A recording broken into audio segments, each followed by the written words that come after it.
Story 1. The Watcher in the Woods. Emily and her friends had planned a weekend camping trip deep in the Appalachian Mountains. They'd been close since high school, and this was their annual tradition, an escape from the pressures of adult life. The group consisted of Emily, her boyfriend Tom, their adventurous friend Sarah, and the easygoing Mike. After setting up their tents and starting a campfire, the group settled into the calming isolation of nature. They roasted marshmallows, told stories, and laughed under the stars.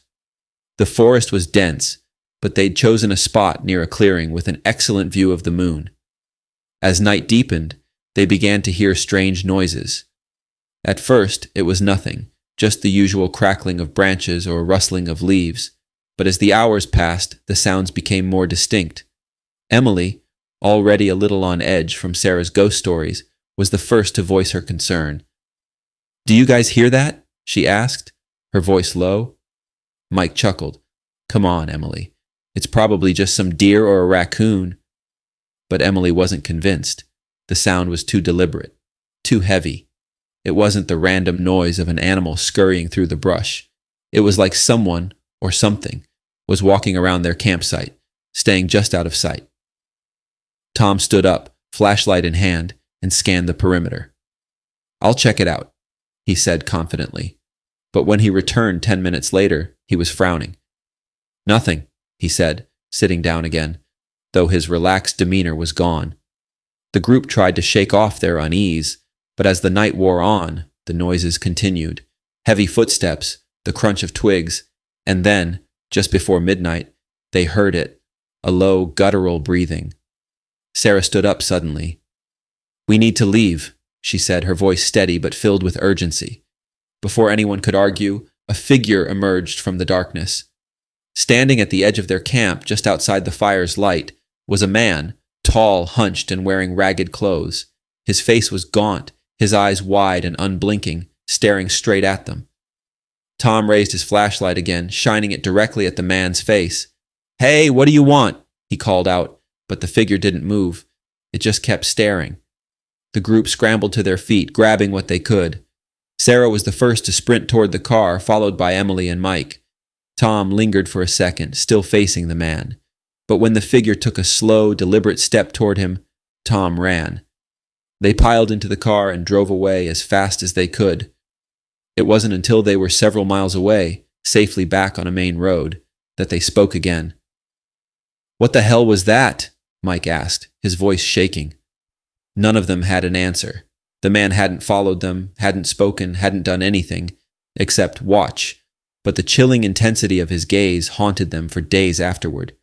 When they reported the incident to the local authorities, they were met with a strange response. The ranger they spoke to nodded knowingly, as if this wasn't the first time he'd heard such a story. "People see strange things up in those woods," he said. "Sometimes it's best to just leave." The friends never went camping again. Story 2. The Disappearing Tent.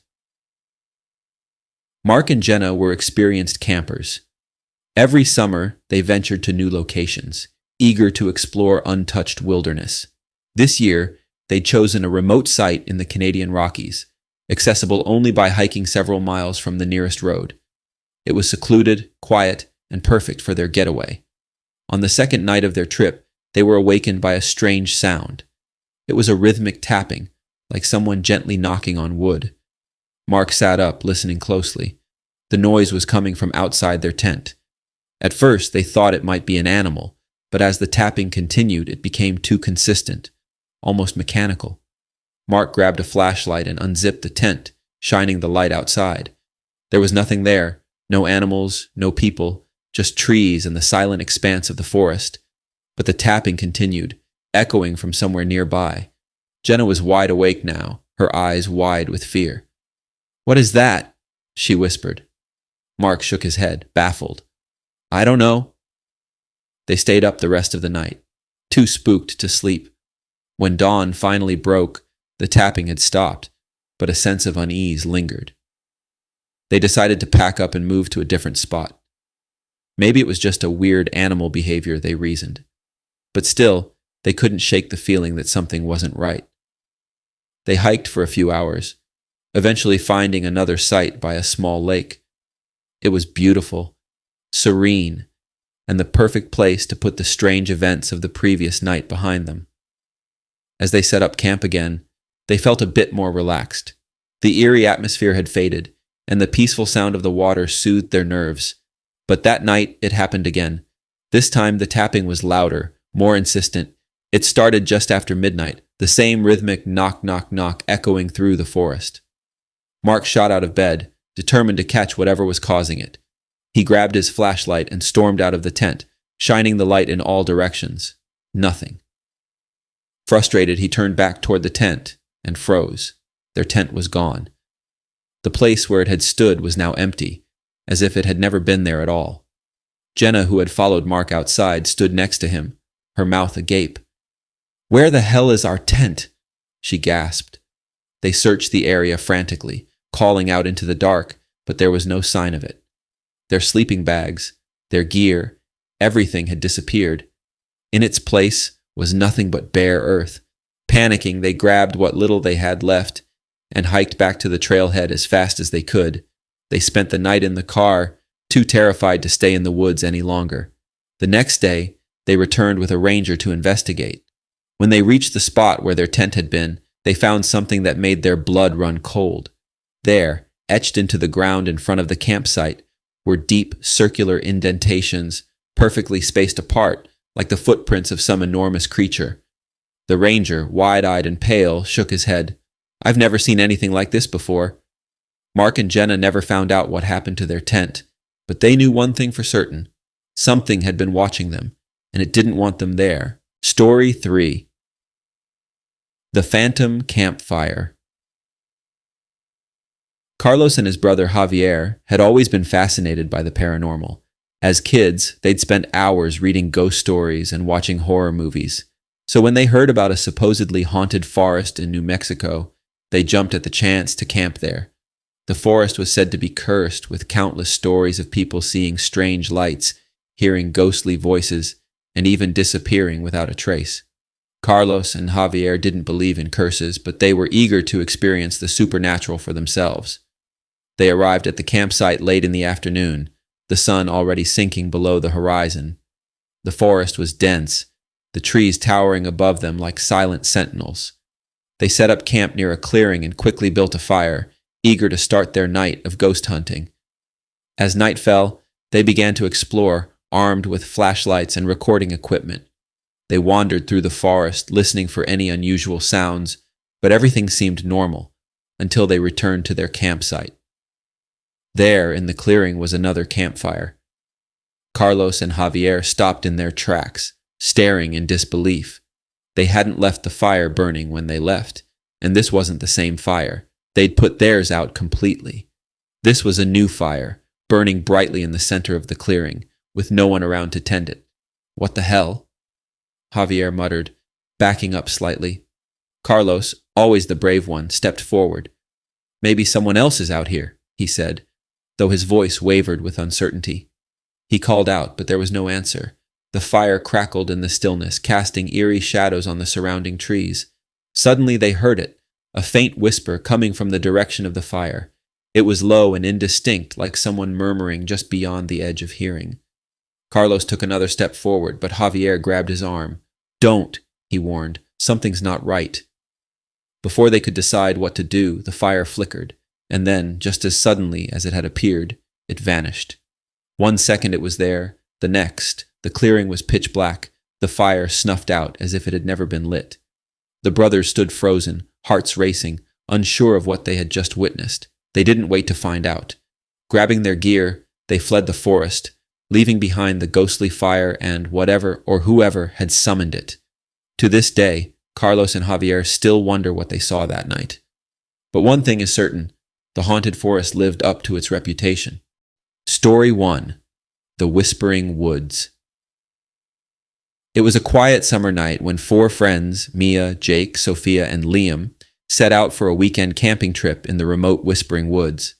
This forest had earned its name from the strange stories locals told, tales of eerie whispers and unexplained happenings, but the friends brushed it off as folklore. After all, It was just a forest. What harm could it do? After hiking deep into the woods, they found the perfect spot to set up camp, a clearing surrounded by towering pines. As the evening descended into night, they built a fire, roasted marshmallows, and laughed over old stories. The moon hung low in the sky, bathing everything in a silver glow. Despite the isolation, the group felt at peace. That is, until the whispers began. At first, Mia thought she had imagined it. It sounded like a faint voice carried on the wind, too low to make out. She dismissed it, attributing it to the wind rustling through the trees. But as the night wore on, the whispers grew louder, more distinct. The others noticed it too, soft, disjointed murmurs coming from the trees. It was as if the forest was alive, breathing and speaking in a language they couldn't understand. "Did you hear that?" Jake asked, his voice tight with unease. Sophia, the most skeptical of the group, shook her head. "It's just the wind. Come on, we're in the middle of the woods. You're letting your imagination get to you." But Mia wasn't convinced. Something about the sound made her skin crawl. The whispers weren't coming from the wind. They were coming from something else. They decided to brush it off and turned in for the night, but sleep didn't come easily. The whispers persisted, growing louder in the dead of night, almost like voices that were too far away to understand. Mia awoke to a chilling sight. Someone, or something, was standing just outside the tent. A shadowy figure, barely visible in the dim moonlight, loomed over them. Her breath caught in her throat. Heart pounding, she nudged Liam awake. The figure didn't move. It just stood there, watching, waiting. But when Liam looked, the figure was gone. "You're just imagining things," he whispered, but there was fear in his eyes too. The next morning, they found footprints around their camp. They were small, too small to belong to any of them, and led deep into the forest.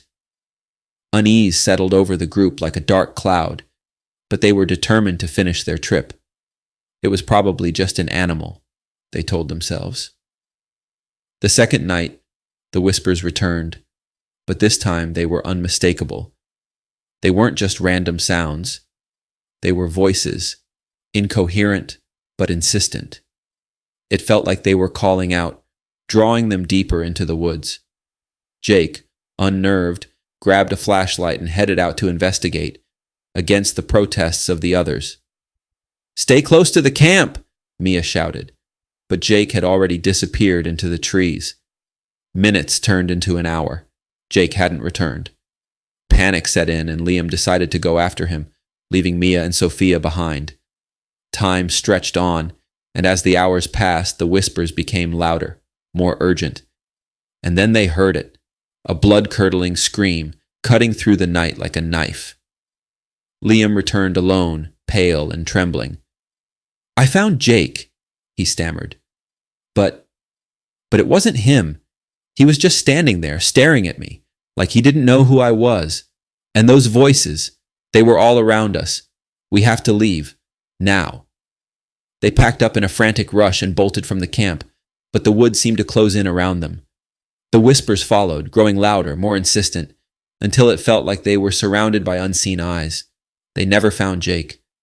To this day, Whispering Woods remains untouched by the locals. Visitors speak of strange whispers in the night, and those who venture too deep sometimes don't return. Story 2, The Vanishing Campground. Samantha and her boyfriend, Mark, had always been avid campers, seeking out the most remote and isolated places they could find. So when they heard about a hidden campground deep in the mountains that very few people knew about, they couldn't resist the challenge. The directions they got were vague, but that only added to the excitement. After driving for hours along winding mountain roads, they finally found the turnoff. The trail was rough and overgrown, barely wide enough for their car, but they pressed on. The sun was setting as they arrived at the campsite, a small clearing with a single fire pit, surrounded by dense trees. It was perfect, or so it seemed. The first night went by peacefully enough, though Samantha couldn't shake the feeling that they were being watched. She chalked it up to the isolation.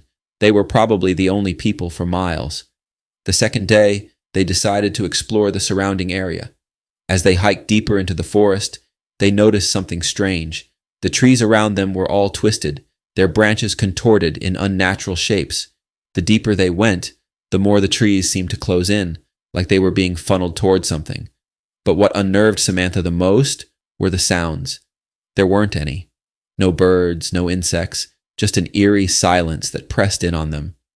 "Maybe we should head back," Samantha suggested, her voice barely above a whisper. Mark agreed, his usual bravado replaced by a quiet tension. But when they tried to retrace their steps, nothing looked familiar. The trail they had come in on was gone, swallowed by the forest. They were lost. As the afternoon wore on, they grew desperate, but no matter how far they walked, they couldn't find the way back to their campsite. They should have reached it hours ago, but it was as if the forest was shifting around them, leading them in circles. Panic set in, but they had no choice but to keep moving. Just before dusk, they stumbled upon a clearing, only it wasn't their campground. In the center was an old, dilapidated cabin, half collapsed and covered in vines. They hadn't seen any sign of it before, and yet there it was, as if it had appeared out of nowhere. Against their better judgment, they approached. The door was slightly ajar, creaking as it swung open. Inside, the air was thick with decay, and the floor was littered with old camping gear, tents, backpacks, even cooking pots. All of it looked as though it had been abandoned in a hurry. "What happened here?" Samantha whispered, her voice trembling. Mark didn't answer. His attention was fixed on something on the floor, a journal, weathered and torn. He picked it up and flipped through the pages, his face growing pale. "We need to leave," he said, his voice tight with fear. Samantha glanced over his shoulder. The journal was filled with frantic, barely legible entries, all describing the same thing. Campers who had come to this area and never returned, trapped by the forest, led in circles until they vanished without a trace. They bolted from the cabin, running blindly through the trees. Hours later, just as they thought they were completely lost, they stumbled upon their original campsite. But something was wrong. Their tent was gone, the fire pit was cold, and their car was missing, as if they had never been there at all. To this day, no one knows what happened to Samantha and Mark after that. Their disappearance remains one of the many unsolved mysteries of the Vanishing Campground.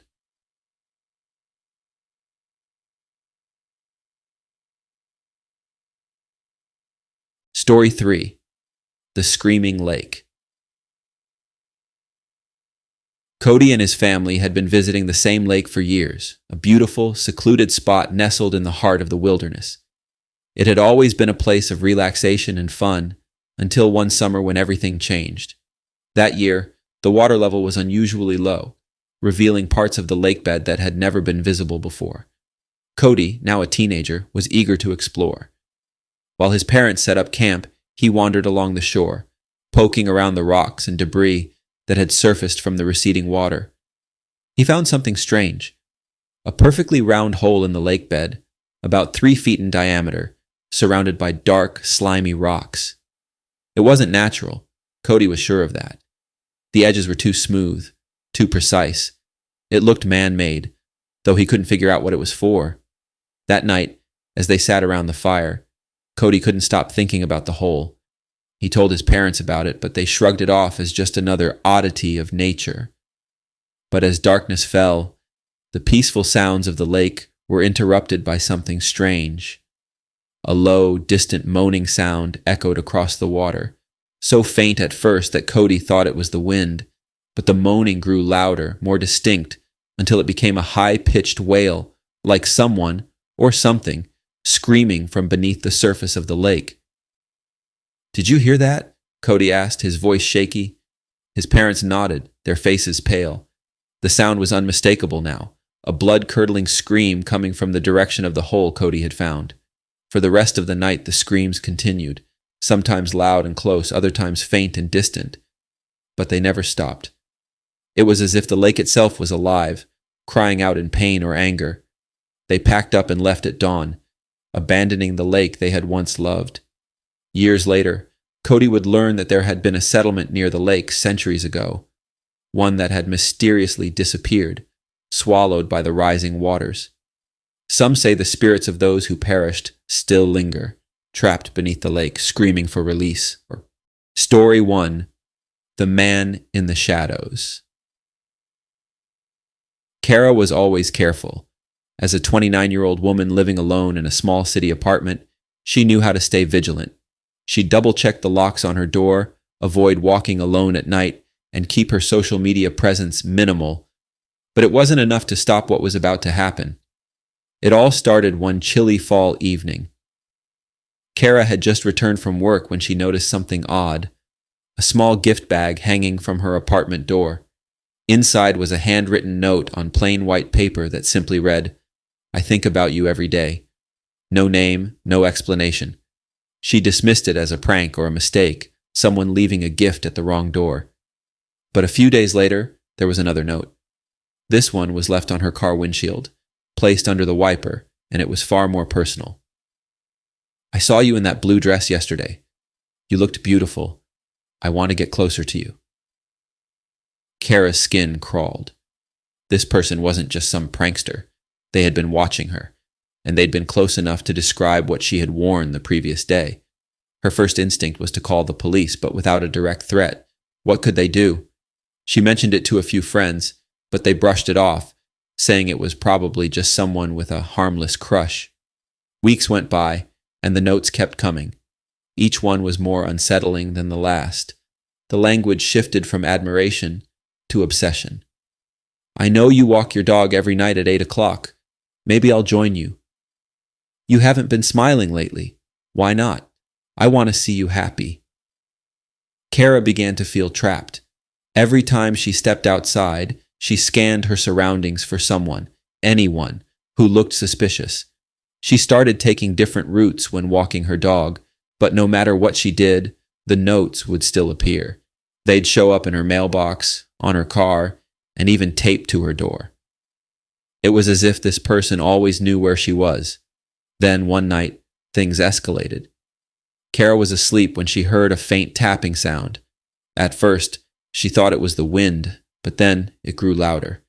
She walked over to her bedroom window, her heart pounding, and cautiously pulled back the curtain. There, in the dim light of the street lamp, stood a man, his face hidden beneath the shadow of a hood. He was standing on the sidewalk across the street, looking directly up at her window. Kara's breath caught in her throat as their eyes met. The man didn't move. He just stood there, staring, before slowly raising his hand and giving a small wave. She slammed the curtain shut, shaking with fear. She dialed 911, but by the time the police arrived, the man was gone. They took a report, but there wasn't much they could do. Kara decided to install security cameras around her apartment, hoping they would at least catch her stalker on film. But the next morning, she found a new note taped to her front door. It read, "Cameras won't stop me. I'll see you soon." That was the breaking point. Kara packed her things and left the city the next day, moving in with her parents for a few months while she figured out what to do next. She never saw the man again, but the experience haunted her for years. She constantly felt as if she was being watched, even in broad daylight. Story 2. The Unseen Follower. Olivia had just started her first year of college when she met him. Michael was quiet, a little awkward, but friendly enough. They shared a few classes together, and he often sat near her in the lecture hall. At first, Olivia thought nothing of it. He seemed like a typical introverted student, keeping to himself. But soon, his attention toward her grew more intense. He began waiting for her after class, asking if she wanted to grab coffee or study together. Olivia politely declined, explaining that she preferred to study alone. Michael didn't seem discouraged, though. Instead, he started popping up in unexpected places, outside her dorm, in the library, even at the grocery store near campus. He always had an excuse for why he was there, claiming it was just a coincidence. One day, Olivia found a bouquet of roses waiting for her at her dorm.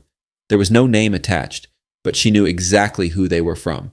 She decided to confront Michael directly, asking him to stop following her. His response was chilling.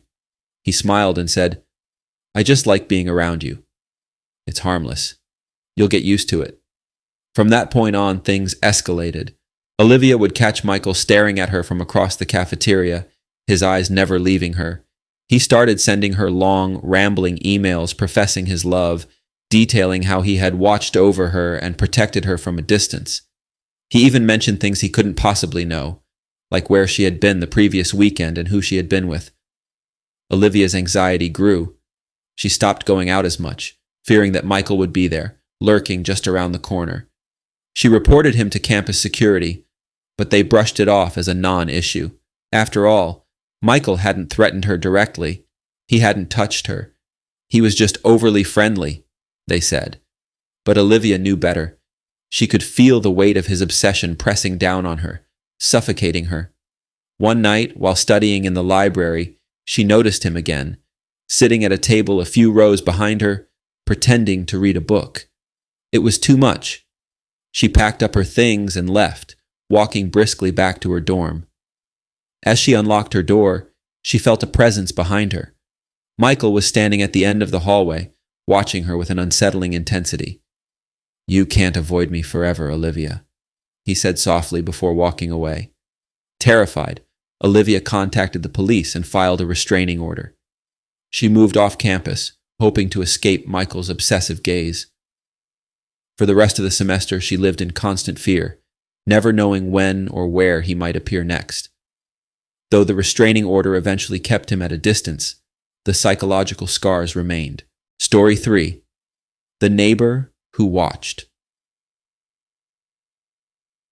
Ethan had never paid much attention to his neighbors. He lived in a small town, in a house at the end of a quiet street. Most of the people in his neighborhood were friendly, but they kept to themselves. So when a new neighbor moved in next door, he didn't think much of it. The man introduced himself as Roger. He was in his mid-40s, soft-spoken, and polite.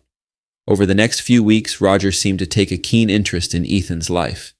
He'd wave whenever Ethan was outside, stop by to chat about the weather, and offer to help with yard work. At first, Ethan appreciated the neighborly gestures, but Roger's friendliness quickly crossed a line. One evening, as Ethan sat down to watch TV, he glanced out his living room window and saw Roger standing in his driveway, staring directly at him through the window. Startled, Ethan waved, assuming Roger hadn't realized he was being watched. But Roger didn't wave back. He just stood there, motionless for several minutes before walking away. The next day, Roger appeared again, this time in Ethan's backyard. When Ethan asked him what he was doing, Roger smiled and said he was just admiring the view. Ethan started to feel uneasy. Every time he looked outside, Roger seemed to be there, watching. Then, things got worse. Ethan would wake up in the middle of the night to the sound of footsteps outside his window. He'd rush outside to find no one there, but he knew it was Roger. He installed security cameras around his property, hoping to catch his neighbor in the act. One night, the cameras recorded Roger walking around Ethan's house at 2 a.m., peering into windows and trying the doors. Ethan reported the incident to the police, but like so many stalking cases, there was little they could do. Roger hadn't technically broken any laws. He wasn't trespassing, yet. The situation came to a head one night when Ethan came home to find his front door unlocked. He cautiously entered, and everything seemed normal until he walked into his bedroom. Lying on his bed was a note that simply read, "I see you." Ethan ran out of the house and called the police. This time they took him seriously. Roger was arrested the next day after police found disturbing evidence in his home, photos of Ethan taken through his windows, journal entries detailing Ethan's daily routine, and a plan to enter his house when Ethan wasn't home.